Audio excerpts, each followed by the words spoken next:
कल्पना कीजिए, एक सुबह आप उठते हैं और पता चलता है कि दुनिया आपको भगवान मानने लगी है। लाखों लोग कहते हैं तुम मसीहा हो, तुम ही हमारे मार्गदर्शक हो। आप क्या करेंगे? क्या आप यह स्थान स्वीकार करेंगे या सब छोड़कर कहेंगे मैं कोई गुरु नहीं हूं, सत्य तुम्हारे भीतर है? यही किया जिद्दू कृष्णमूर्ति ने। तो दोस्तों, स्वागत है आपका हमारे चैनल जीवन कोड पर। जिद्दू कृष्णमूर्ति की इस गहरी यात्रा में कदम रखिए। एक बालक जिसने सत्य का दर्पण थामा और दुनिया को जागरूकता सिखाई। ये कहानी है एक ऐसे व्यक्ति की है जो आध्यात्मिक नेता बनकर दुनिया के मंच पर चढ़ा, लेकिन फिर उसने खुद उस मंच को तोड़ दिया। कृष्णमूर्ति की कहानी धर्म, दर्शन और आत्म खोज की है। एक ऐसी खोज जो हर इंसान के भीतर कहीं ना कहीं चलती रहती है। अगर आप सोचते हैं, महसूस करते हैं, सवाल उठाते हैं, तो यह कहानी आपके लिए है। अध्याय 1, एक साधारण जन्म, एक असाधारण भविष्य। कल्पना कीजिए, आप एक ऐसे देश में जन्म लेते हैं जहां धर्म हर गली नुक्कड़ में सांस लेता है, जहां इंसान पैदा होते ही किसी परंपरा, जाति या विश्वास से जुड़ जाता है। अब कल्पना कीजिए, एक साधारण, शांत और कमजोर बच्चा पूरी दुनिया का आध्यात्मिक मार्गदर्शक चुन लिया जाता है। और फिर एक दिन वही बच्चा कहता है सत्य तक पहुंचने का कोई मार्ग नहीं है। यह कोई काल्पनिक कहानी नहीं है, यह है जिद्दू कृष्णमूर्ति की सच्ची और असाधारण जीवन यात्रा। आज हम उनके जीवन के पहले अध्याय में जाएंगे, उनका बचपन, पारिवारिक जीवन और वह अद्भुत मोड़ जिसने एक साधारण बालक को दुनिया के सबसे अनोखे विचारक में बदल दिया। 11 मई 1895 को आंध्र प्रदेश के एक छोटे से कस्बे मदनपल्ली में एक साधारण ब्राह्मण परिवार में जिद्दू कृष्णमूर्ति का जन्म हुआ। उनके पिता एक सामान्य सरकारी कर्मचारी थे और मां धार्मिक प्रवृत्ति की थीं। वे मानती थीं कि उनका बेटा कुछ खास है। बचपन में कृष्णमूर्ति अक्सर बीमार रहते थे। उन्हें मलेरिया हुआ करता था। पढ़ाई में उनकी रुचि कम थी और उनका ध्यान बार बार भटकता था। स्कूल में शिक्षकों ने उन्हें कमजोर दिमाग तक कह दिया। वे अक्सर अकेले बैठकर आकाश को निहारते रहते, लेकिन उनके भीतर एक गहरी शांति और मौन था। एक चौंकाने वाला मोड़ साल 1909।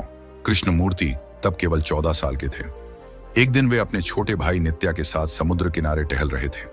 तभी उनकी मुलाकात हुई चार्ल्स लीडबीटर से, जो थियोसॉफिकल सोसाइटी के वरिष्ठ सदस्य थे। लीडबीटर का दावा था कि वे किसी व्यक्ति की आध्यात्मिक आभा देख सकते हैं। उन्होंने कृष्णमूर्ति को देखते ही घोषणा की, इस बालक में विश्वगुरु की आभा है। यह कोई साधारण बात नहीं थी। थियोसॉफिकल सोसाइटी वर्षों से एक ऐसे विश्वगुरु की तलाश में थी जो किसी धर्म, जाति या सीमित विचार से बंधा न हो, जो पूरी मानवता को नई चेतना दे सके। और अब उन्हें मिल गया था, एक दुबला पतला, शांत और चुपचाप सा बालक, जिद्दू कृष्णमूर्ति। इसके बाद कृष्णमूर्ति को उनके परिवार से लगभग अलग कर दिया गया। थियोसॉफिकल सोसाइटी ने उनकी देखभाल की जिम्मेदारी ले ली। उन्हें अंग्रेजी, पाश्चात्य संस्कृति, उच्च विचार और एक खास जीवन शैली सिखाई गई। धीरे धीरे उनके इर्द गिर्द एक संस्था बनाई गई जिसका नाम था order on off the star in the east. इस संस्था का उद्देश्य था कृष्णमूर्ति को विश्व गुरु के रूप में स्थापित करना। दुनिया भर में उनके नाम पर सम्मेलन होने लगे, अनुयायी जुड़ने लगे, हर कोई उन्हें मसीहा मानने लगा। लेकिन कृष्णमूर्ति के मन में एक गहरी उलझन थी। वे खुद से सवाल पूछते थे, क्या मैं वही हूं जो ये लोग कह रहे हैं? क्या मेरे सवालों के जवाब किसी संस्था से मिल सकते हैं? सत्य की खोज। कृष्णमूर्ति एक शब्द का बार बार इस्तेमाल करते थे, मानसिक ढांचा। हम जो सोचते हैं, मानते हैं, चाहते हैं, वह सब हमें समाज, परिवार, धर्म और शिक्षा से मिलता है। कृष्णमूर्ति कहते थे, जब तक हम इन बाहरी ढांचों को नहीं समझते, हम सच्चे अर्थों में स्वतंत्र नहीं हो सकते। भले ही दुनिया उन्हें विश्व गुरु बना रही थी, लेकिन अंदर से कृष्णमूर्ति एक साधक थे जो सत्य को खुद जानना चाहते थे, किसी उपाधि या संस्था के बिना। इस अध्याय में हमने देखा कि कैसे एक साधारण बीमार बच्चा एक विशाल आध्यात्मिक आंदोलन का केंद्र बना, कैसे उनके जीवन को मोड़ने की कोशिश की गई और कैसे उन्होंने अपने भीतर की खोज शुरू की। लेकिन अब सवाल यह है, क्या कृष्णमूर्ति ने वह सब स्वीकार किया जो उन्हें दिया जा रहा था, या उन्होंने सब छोड़ दिया जो उन्हें विश्व गुरु बना सकता था? अगले अध्याय में हम देखेंगे कि कैसे कृष्णमूर्ति ने उस संस्था को भंग कर दिया जो उनके नाम पर बनाई गई थी, और उन्होंने क्यों चुना अकेले चलना, बिना किसी संस्था, बिना किसी अनुयायी और बिना किसी आधिकारिक रास्ते के। क्या आप तैयार हैं जानने के लिए उस विद्रोह की कहानी जिसने आध्यात्मिकता की परिभाषा ही बदल दी?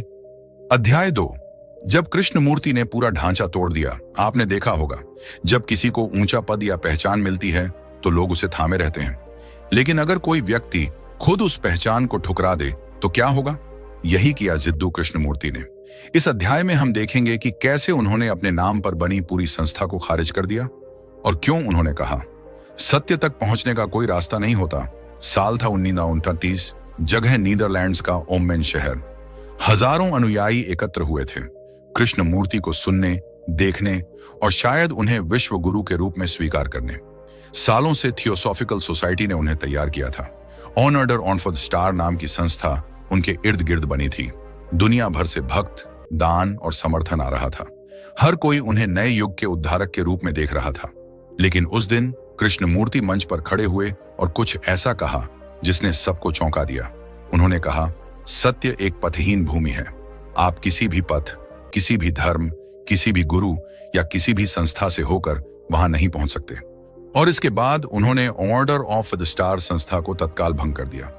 जरा सोचिए, यह संस्था उनकी थी, उनके नाम पर बनी थी, इसे चलाने में लाखों रुपए लगे थे और उनके अनुयायी इसे एक आध्यात्मिक आंदोलन मान चुके थे। फिर भी उन्होंने कहा, मैं कोई गुरु नहीं हूं, मुझे अनुयायी नहीं चाहिए और मैं नहीं चाहता कि आप मेरी पूजा करें। यह सिर्फ एक संगठन छोड़ने का फैसला नहीं था, यह एक विचार क्रांति थी। कृष्ण मूर्ति का सबसे बड़ा सवाल था, हम अक्सर दूसरों से उम्मीद करते हैं कि वे हमें रास्ता दिखाएं, कोई गुरु, कोई धर्म ग्रंथ या कोई संस्था जो बताए कि क्या सही है, क्या गलत। लेकिन कृष्ण मूर्ति ने एक सरल लेकिन गहरी बात कही, आप स्वयं अपना दीपक बने। यानी सत्य को खोजने के लिए आपको खुद देखना होगा, खुद समझना होगा, खुद को जानना होगा। और यह तभी संभव है जब हम अपनी कंडीशनिंग को पहचानें। कंडीशनिंग क्या है? इसका अर्थ है कि हमारा मन जैसा सोचता है, जैसा प्रतिक्रिया करता है, वह सब कुछ पहले से ही सामाजिक, धार्मिक और पारिवारिक ढांचों से प्रभावित होता है। उदाहरण के लिए, अगर बचपन से आपको सिखाया जाए कि एक विशेष धर्म सबसे श्रेष्ठ है, तो आप वैसा ही मानने लगते हैं, बिना सवाल पूछे। कृष्ण मूर्ति कहते थे, जब तक आप इस कंडीशनिंग को नहीं देखते, आप किसी भी चीज को ताजगी से, नई आंखों से नहीं देख सकते। यही उनकी शिक्षा का मूल था। न कोई प्रणाली, न कोई अभ्यास, न कोई पूजा, सिर्फ देखना, पूरी तरह बिना पूर्वग्रह के। व्यक्तिगत स्वतंत्रता बनाम अनुयायित्व। अब आप सोच सकते हैं, क्या सब कुछ छोड़ देना ठीक है? क्या किसी मार्गदर्शक के बिना जीवन में दिशा मिल सकती है? कृष्ण मूर्ति का दृष्टिकोण अनोखा था। वे कहते थे, अनुशासन नहीं, सजगता जरूरी है। आज्ञाकारिता नहीं, आत्म अवलोकन जरूरी है। धर्म नहीं, प्रेम जरूरी है, बिना शर्त। वे किसी को अनुयायी नहीं बनाना चाहते थे, क्योंकि जैसे ही आप किसी के अनुयायी बनते हैं, आप सोचने की स्वतंत्रता खो देते हैं। कृष्ण मूर्ति ने जीवन भर कोई संस्था नहीं बनाई, कोई धर्म नहीं खड़ा किया, कोई ग्रंथ नहीं लिखा जिसे अंतिम सत्य माना जाए। हाँ, उन्होंने बातचीत की, किताबें लिखी, स्कूल खोले, लेकिन हर जगह एक ही बात कही, मेरी बात मत मानो, खुद देखो, खुद जानो। इस अध्याय में हमने देखा कि कैसे कृष्ण मूर्ति ने एक पूरी संस्था को खारिज कर दिया, क्योंकि वे नहीं चाहते थे कि कोई इंसान किसी बाहरी व्यवस्था के सहारे सच्चाई को जाने। उन्होंने सिखाया कि सत्य की खोज एक गहरी, शांत और पूरी तरह व्यक्तिगत प्रक्रिया है। अब सवाल यह उठता है, जब उन्होंने सब कुछ ठुकरा दिया, गुरु का दर्जा, संस्थाएं, अनुयायी, धार्मिक परंपराएं, तो उनका जीवन फिर कैसा रहा? क्या उन्होंने खुद को दुनिया से काट लिया या कुछ नया रास्ता दिखाया, बिना रास्ता बताए? अगले अध्याय में हम देखेंगे कृष्ण मूर्ति की उस जीवन यात्रा को, जिसमें उन्होंने शिक्षा, संवाद और वैज्ञानिकों के साथ चर्चा के माध्यम से सोच की सीमाओं को चुनौती दी। क्या आप जानना चाहेंगे कि कैसे एक विचारक ने बिना किसी पदवी के पूरे विश्व को सोचने का तरीका बदल दिया? अध्याय 3, जब हर सवाल खुद से पूछा गया।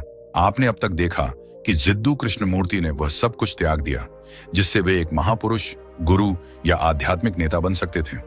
उन्होंने संस्था छोड़ी, पदवी ठुकराई और सबसे बड़ी बात, अनुयायियों से कहा, मैं तुम्हारा मार्ग नहीं बल्कि एक दर्पण हूं। लेकिन क्या त्याग के बाद जीवन रुक गया? नहीं, असल में यहीं से शुरू होती है एक नई यात्रा, संवाद की, खोज की और सच्ची शिक्षा की। अध्याय 3, संवाद और जागरूकता की ओर। संस्था से अलग होने के बाद कृष्ण मूर्ति ने न कोई प्रचार किया, न कोई आंदोलन चलाया। फिर भी उन्होंने लोगों से संवाद जारी रखा, छोटे छोटे समूहों में, शांत वातावरण में, जहां लोग सीधे सवाल पूछ सकते थे। उन्होंने अमेरिका, यूरोप, भारत और ऑस्ट्रेलिया की यात्राएं की और हर जगह यही कहा, खुद देखो, खुद समझो, खुद जानो। उनके संवादों में कोई मंचन नहीं था, न धार्मिक मंत्र, न बाहरी शोभा, बस एक सीधा संवाद, मन और उसकी कार्य प्रणाली को समझने का प्रयास। ज्ञान बनाम बुद्धि। कृष्ण मूर्ति ने 2 शब्दों पर बार बार ध्यान दिलाया, ज्ञान और बुद्धि। ज्ञान यानी जानकारी जो किताबों, अनुभवों और स्मृतियों से मिलती है, लेकिन बुद्धि यानी आंतरिक स्पष्टता, एक ऐसी जागरूकता जो हर क्षण ताजा होती है। यह बिना अतीत के बोझ के देखती है, नया देख सकती है। उन्होंने कहा, ज्ञान मशीनों के लिए उपयोगी है, लेकिन आत्मज्ञान के लिए चाहिए शुद्ध ध्यान और साक्षी भाव। शिक्षा परंपरा नहीं, प्रयोग। कृष्णमूर्ति ने शिक्षा को सिर्फ न परीक्षा पास करने की प्रक्रिया नहीं माना। उनके लिए शिक्षा का उद्देश्य था एक ऐसा मन विकसित करना जो संवेदनशील हो, जिज्ञासु हो और स्वतंत्र सोच सके। इस सोच के साथ उन्होंने दुनिया भर में स्कूल स्थापित किए। भारत में ऋषि वैली स्कूल, राजघाट और बेंगलुरु के पास वैली स्कूल, इंग्लैंड में ब्रॉकवुड पार्क स्कूल और अमेरिका में ओजाई वैली स्कूल। इन स्कूलों में न डर था, न अंधानुकरण। बच्चों को सिखाया जाता था कि कैसे सवाल करें, पर्यावरण को समझें और अपने भीतर की शांति को सुने। वैज्ञानिकों और विचारकों के साथ संवाद। कृष्णमूर्ति की बातचीत सिर्फ साधकों तक सीमित नहीं थी। उन्होंने वैज्ञानिकों, शिक्षाविदों और मनोवैज्ञानिकों के साथ भी गहरे संवाद किए। मशहूर क्वांटम भौतिक शास्त्री डेविड बोहम के साथ उनकी चर्चाएं आज भी पढ़ी जाती हैं। इन संवादों में उन्होंने सवाल उठाए, क्या मन और मस्तिष्क अलग हैं? क्या विचार समय का उत्पाद है? क्या हम सोच से परे देख सकते हैं? इन चर्चाओं में न बहस थी, न जीत हार, बस एक साझा खोज, सत्य को देखना जैसा वह है, बिना नाम, बिना आकार, बिना पूर्वग्रह। ध्यान अभ्यास नहीं, जागरूकता। कृष्णमूर्ति ने ध्यान को कभी किसी विधि से नहीं जोड़ा। उन्होंने कहा, ध्यान कोई प्रक्रिया नहीं है, यह जीवन की हर क्रिया में पूर्ण जागरूकता है। यानी जब आप चल रहे हों, बोल रहे हों, खा रहे हों, देख रहे हों, हर पल सजग रहना, यही ध्यान है। उन्होंने यह भी कहा, जब विचार थमते हैं और देखने वाला भी समाप्त हो जाता है, तब जो बचता है वही ध्यान है। कृष्णमूर्ति की वाणी का प्रभाव, उनकी बातें न कठिन थीं, न आसान। वे कोई सरल जवाब नहीं देते थे, वे बस कहते थे, सुनो, देखो और खुद समझो। उन्होंने न कभी किसी को अनुयायी बनाया, न खुद को गुरु कहा, न कोई सिद्धांत दिया, न कोई संप्रदाय बनाया। शायद यही उनकी वाणी की ताकत थी। इस अध्याय में हमने देखा कि कैसे कृष्णमूर्ति ने संवाद को माध्यम बनाया। वे एक सच्चे शिक्षक थे जो उत्तर नहीं देते, बल्कि सवाल पूछने की कला सिखाते थे। उन्होंने शिक्षा, विज्ञान और मनोविज्ञान जैसे क्षेत्रों में संवाद किया, बिना दबाव डाले, बिना दिशा दिखाए, बस यह कहकर, जो है उसे स्पष्टता से देखो, वही ज्ञान है, वही मुक्ति है। अब सवाल यह उठता है, जब उन्होंने पूरी जिंदगी कोई आधिकारिक रास्ता नहीं अपनाया और सिर्फ जागरूकता की बात की, तो उन्होंने मृत्यु को कैसे देखा? क्या मृत्यु से उन्हें डर था या उसे भी एक अवधारणा की तरह समझा? अध्याय 4, मृत्यु के पार भी जो मौन बोलता है। हमने अब तक देखा कि जिद्दू कृष्णमूर्ति ने जीवन भर किसी संस्था, पदवी या परंपरा को नहीं अपनाया। उन्होंने सवाल करना सिखाया, सोचने की स्वतंत्रता दी और कहा, सत्य कोई विचार नहीं, बल्कि अनुभव से परे एक मौन है। अब सवाल है, जब उन्होंने जीवन को इतने सजग और निर्भय भाव से जिया, तो मृत्यु को कैसे देखा? क्या वे मृत्यु से डरे या उसे भी उतनी ही स्पष्टता से स्वीकार किया जितनी स्पष्टता से वे हर सुबह सूरज की किरणों को देखते थे? इस अध्याय में हम देखेंगे कृष्णमूर्ति के अंतिम वर्षों की यात्रा, उनके विचार और वह अंतिम संदेश जो आज भी हजारों लोगों के जीवन को दिशा देता है। 1980 के दशक में कृष्णमूर्ति की उम्र 85 के पार हो चुकी थी। शरीर थक रहा था, लेकिन उनकी चेतना उतनी ही जागृत थी। अध्याय 4, मृत्यु के पार भी जो मौन बोलता है। संस्था, पदवी और परंपराओं से मुक्त जिद्दू कृष्णमूर्ति ने जीवन को सजग और निर्भय भाव से जिया, लेकिन उनकी सजगता, उनका संवाद और उनका मौन समय के साथ और गहरा होता गया। 1980 के दशक में जब उनकी उम्र 85 के पार थी, वे नियमित रूप से यात्राएं करते थे। ब्रॉकवुड पार्क, इंग्लैंड, ओजाई, अमेरिका और भारत में स्कूलों में बच्चों, छात्रों और शिक्षकों से संवाद करते। उनकी बातचीत में अब कम शब्द थे, लेकिन अधिक मौन। वे कहते थे, बूढ़ा शरीर कोई समस्या नहीं, समस्या तब है जब मन बूढ़ा हो जाता है। मृत्यु का अर्थ। कृष्णमूर्ति ने मृत्यु को कभी डरावना या दुखद नहीं माना। उन्होंने कहा, मृत्यु जीवन का अंत नहीं, बल्कि जीवन को पूरी तरह जीने का अवसर है। उनका मानना था कि जब तक हम मरने के विचार से डरते हैं, हम जी भी नहीं सकते। वे कहते थे, हर दिन ऐसे जियो जैसे वह तुम्हारा अंतिम हो, तभी तुम सच्ची गंभीरता, करुणा और प्रेम को जान पाओगे। उन्होंने यह भी स्पष्ट किया कि मृत्यु सिर्फ शरीर का अंत नहीं, यह विचारों, स्मृतियों और अहंकार का अंत है। यदि मन हर दिन स्वयं को समाप्त करना सीख ले, अतीत को छोड़कर नया बनना, तो वह हर दिन ताजा हो सकता है। उनकी मृत्यु और अंतिम शब्द साल था 1986, स्थान ओजाई, कैलिफोर्निया। कृष्णमूर्ति बीमार थे, शरीर कमजोर हो चुका था, लेकिन उनकी चेतना उतनी ही सजग थी। मृत्यु से कुछ दिन पहले उन्होंने कहा, अब सब कुछ कह दिया गया है, जो कोई अब कहेगा वह मेरी बात नहीं होगी। जो कहा गया है वह पूर्ण है, न उसमें कुछ जोड़ा जा सकता है न घटाया। इन शब्दों में वह आत्मविश्वास था जो केवल उस व्यक्ति के पास होता है जिसने जीवन को पूरी तरह देखा और जिया हो।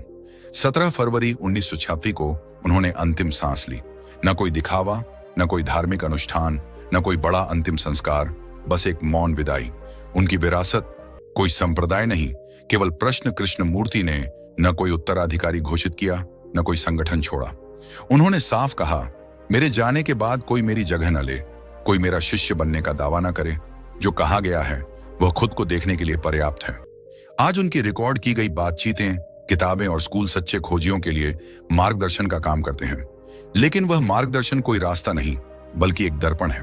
उनका अंतिम संदेश था, सत्य केवल एक मौन मन में प्रकट होता है। मौन कोई अभ्यास से नहीं आता, बल्कि तब आता है जब मन हर चीज को पूर्णता से देख चुका हो और कुछ पकड़ने को बचा ही ना हो। उन्होंने कभी नहीं कहा कि आप क्या माने, उन्होंने सिखाया, देखो, समझो और जो है उसी में जागो। अध्याय का सार, कृष्णमूर्ति की मृत्यु कोई अंत नहीं थी। यह एक ऐसे विचार की शुरुआत थी जो आज भी जीवित है, हर सजग मन में पुनर्जन्म ले सकता है। उनकी विरासत किताबों में नहीं बल्कि उस मौन में है जो हर सवाल के पार मौजूद है। अब सवाल यह है, जिन्होंने जीवन और मृत्यु को इतनी स्पष्टता से देखा, उन्होंने संबंधों को कैसे समझा? उन्होंने कहा, जहां प्रेम है वहां भय नहीं, जहां संबंध में समझ है वहां संघर्ष नहीं। तो क्या हम जान सकते हैं कि उन्होंने प्रेम, विवाह और रिश्तों को कैसे देखा? तो दोस्तों, जिद्दू कृष्णमूर्ति की यह कहानी सिर्फ एक कहानी नहीं बल्कि एक दर्पण है जो हमें अपने मन, अपनी कंडीशनिंग और अपने सवालों को देखने की चुनौती देता है। उन्होंने हमें सिखाया कि सत्य कोई बंधा बंधाया रास्ता नहीं बल्कि हर पल की जागरूकता में छिपा है। क्या आप इस यात्रा को और गहराई से जानना चाहते हैं? क्या आप भी अपने भीतर की सच्चाई को देखना चाहते हैं? तो जीवन कोड को अभी सब्सक्राइब करें, नोटिफिकेशन बेल दबाएं और अगले अध्याय में हमारे साथ फिर से जुड़ें, जहां हम कृष्णमूर्ति के संवादों, उनकी शिक्षाओं और उस मौन की खोज करेंगे जो सत्य का असली रास्ता है। अपने विचार कमेंट में साझा करें, आपके लिए सत्य क्या है? और हाँ, अगर यह कहानी आपको छू गई तो इसे अपने दोस्तों के साथ शेयर करें। बाहर की इस खुली हवा में आइए एक दूसरे को प्रेरित करें। अगले पार्ट में मिलते हैं जीवन कोड के साथ। तब तक के लिए इजाजत दीजिए, मिलते अगले अध्याय में। नमस्ते।